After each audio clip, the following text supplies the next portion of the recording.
Bonjour les amis.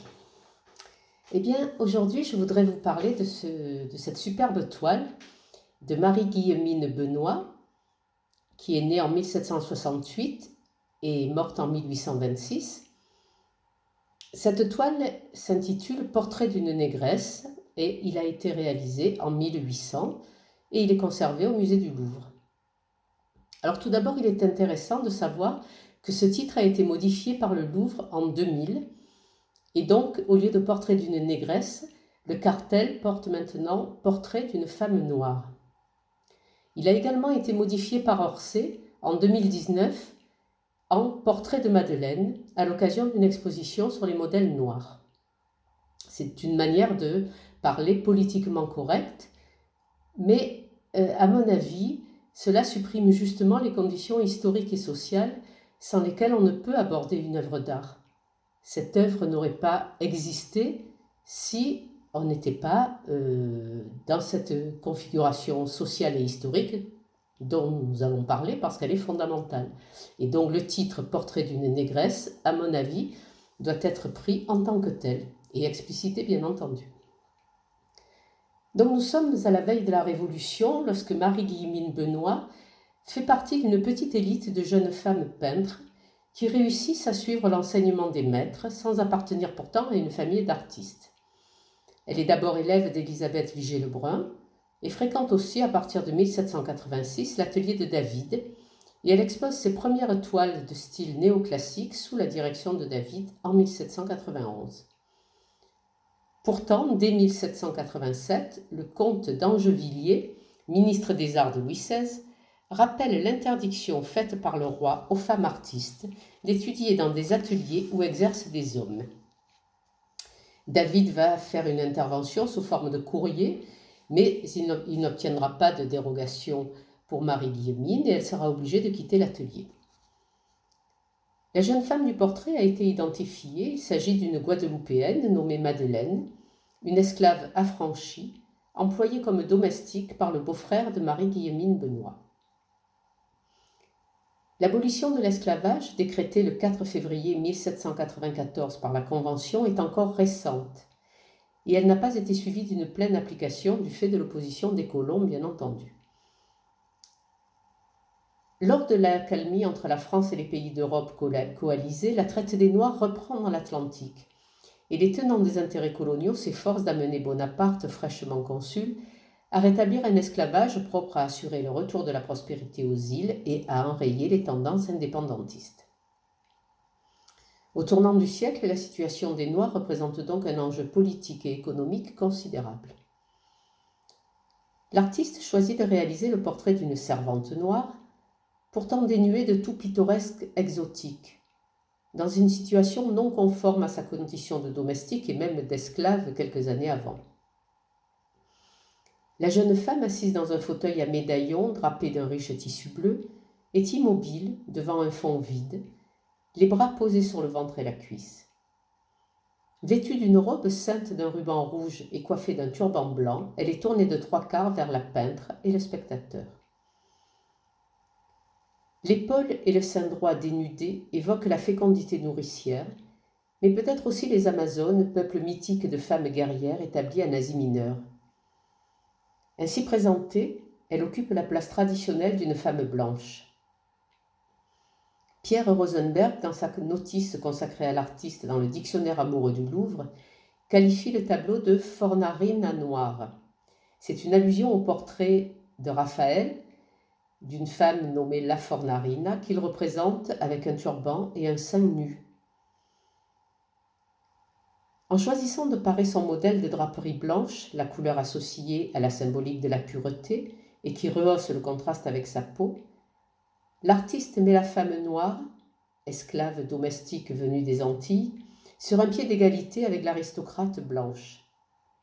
Elle s'apparente notamment au portrait de Madame Récamier sur la célèbre toile que David compose en cette même année 1800, portrait que vous connaissez forcément, mais que je vous suggère d'aller revoir pour bien assimiler toutes les similitudes entre ces deux œuvres. Le regard grave, la pose calme, le sein dénudé donnent au modèle anonyme la noblesse d'une allégorie. peut-être celle de l'esclavage récemment aboli. Elle peut être également associée par sa posture royale et sa beauté quasiment divine à une déesse. À cette époque, peindre la peau noire était un exercice rare et peu enseigné, d'une part jugé ingrat et d'autre part on ne voyait pas du tout, on n'envisageait même pas de représenter des noirs. En 1798, pourtant, Girodet avait déjà marqué le salon avec l'exposition du portrait de Jean-Baptiste Bellay, intitulé Portrait d'un nègre, qui est le premier portrait d'un homme de couleur en tant que portrait d'un homme de couleur. En effet, jusque-là, les hommes et les femmes noirs n'apparaissent dans les toiles que comme faire valoir des blancs. Et cela durera encore longtemps, j'en veux pour preuve l'Olympia de Manet. Ce tableau a donc été considéré comme une célébration de l'abolition de l'esclavage dans les colonies par la Révolution française. Cette toile est donc doublement audacieuse, d'une part en raison de l'idée que se fait l'époque de la représentation des Noirs et de leur statut, mais également du rôle qu'elle assigne à la femme et également à la femme artiste. Marie-Guillemine Benoist est donc ici précurseur dans sa perception de l'importance du sexe, de la race et de la classe sociale dans le statut et le regard porté sur ces personnes. En tant que femme, elle comprend de l'intérieur le statut subalterne attribué à ces groupes sociaux. L'œuvre fait ressortir la différence raciale en rendant avec exactitude la pigmentation noire de la peau rehaussée par le fond clair et l'éclatant tissu blanc, la texture des cheveux et la forme particulière des yeux, du nez et des lèvres. Mais l'artiste réussit à rendre beau un sujet que l'époque considérait comme laid et parvient à faire reconnaître cette négresse comme un être doué de sensibilité. Elle parvient ainsi à abolir les distinctions traditionnelles tant sociétales que picturales. Dans le même temps, plusieurs éléments rappellent que cette jeune femme, dont le visage est représenté avec précision, est et demeure une femme noire, une ancienne esclave des Antilles. Le fichu noué sur sa tête et l'anneau d'or à son oreille sont des signes de servitude, de même que le sein apparent qui reprend l'idée d'association entre les Noirs et l'état de nature. Marie-Guillemine Benoist a peut-être été influencée par les gravures publiées dans les années 1790, générées par les courants abolitionnistes, présentant hommes et femmes noirs anonymes, coiffés du fichu blanc devenu symbole de liberté et associés à la mention « Moi égal à toi, moi libre aussi ». Si cette devise ne figure pas sur le tableau, le regard que nous adresse cette jeune femme semble en être la traduction. Et la manière dont l'artiste choisit de draper le turban en fait tout autre chose qu'un fichu, mais plutôt une coiffe élégante et somptueuse. De plus, ces symboles apparaissent associés aux couleurs de la France. Le blanc du fond, le bleu du tissu sur le fauteuil, le rouge de la ceinture. Ce tableau est donc tout entier un détournement et une transgression. C'est une œuvre en rupture, qui s'attache à l'abandon des stéréotypes et évoque aussi les questions qui agitent la société de l'époque. Liberté, égalité des sexes et des races, fraternité. Ces idées mettront des années encore à trouver leur accomplissement. L'ont-elles vraiment trouvé ? En 1802, l'esclavage sera d'ailleurs rétabli. Pour mémoire, l'interdiction de la traite n'intervient qu'en 1817 sous Louis XVIII et l'esclavage ne sera définitivement aboli en France et dans ses colonies qu'en 1848. Vous vous souvenez du matelot noir du radeau de la Méduse qui semblait conduire le radeau vers l'espoir.